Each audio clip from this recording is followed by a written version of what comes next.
Good morning guys! May ulam tayo na lulutuin ngayon. Another ulam ideas na lutong bahay lang siya.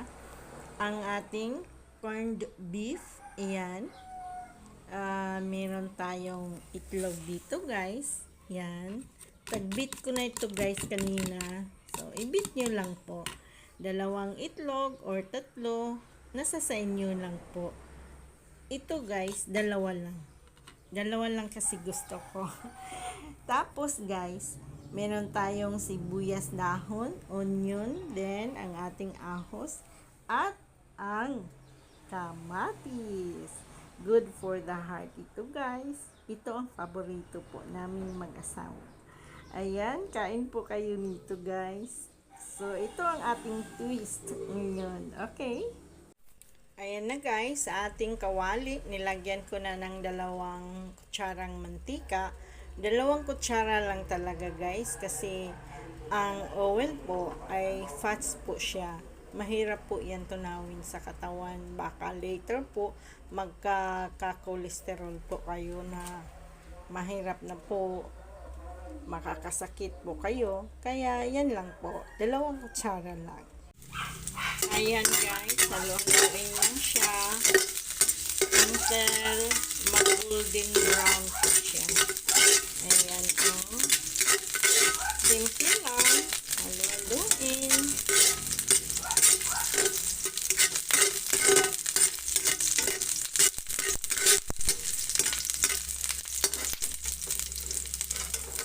Tapos guys, lagyan na natin ng onion. Ayan. Simple lang talaga ito guys. Haluin lang. Puro haluin. Ganyan naman talaga guys. Bago tayo. Pag magluluto. Ayan guys. Lagyan ko na ng corned beef. Yan siya. Tapos again, haluin. Ayan.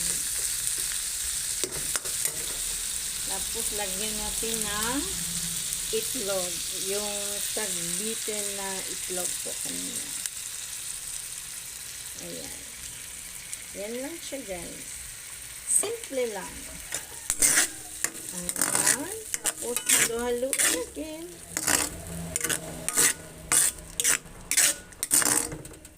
Ayan lang.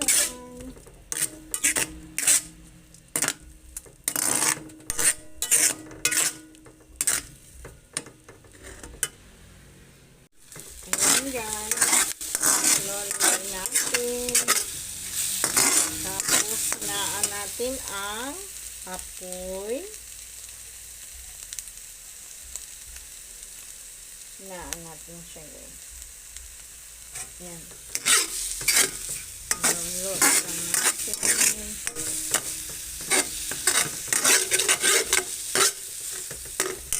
Tapos mag-ano tayo guys.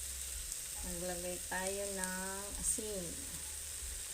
Ang ating asin, huwag kalimutan.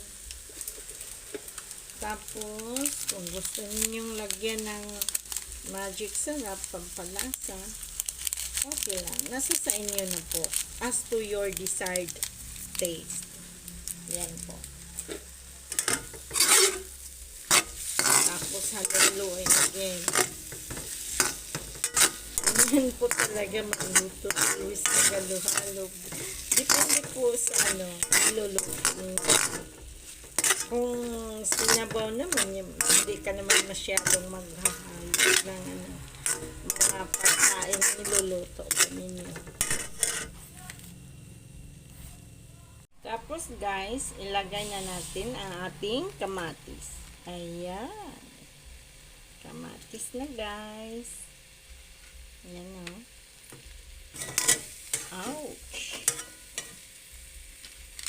Tapos ang ating sibuyas. Ayan. Tapos guys, halo-haloin lang. Ganyan lang ang twist natin sa ang twist na ginawa ko sa corned beef. Yan guys. With kamatis and sibuyas dahon. Kung gusto niyo naman na walang sibuyas dahon, okay lang po. Nasa sa inyo na po. Pinakita ko lang ang kamatis. Twist ko siya ngayon. Ayan guys.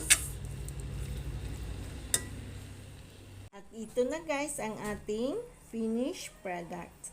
Ang ating corned beef with kamatis. Good for the heart po siya. Yan o. Still nutritious dahil sa kamatis at may konting sibuyas. May nutrients ka din naman na makukuha sa sibuyas. Kapantay yata ng kamatis ang apple. Pero ang apple lang may fiber. Good for constipation din. Yan guys. Oh. Thank you once again guys for watching. Tara, let's eat po!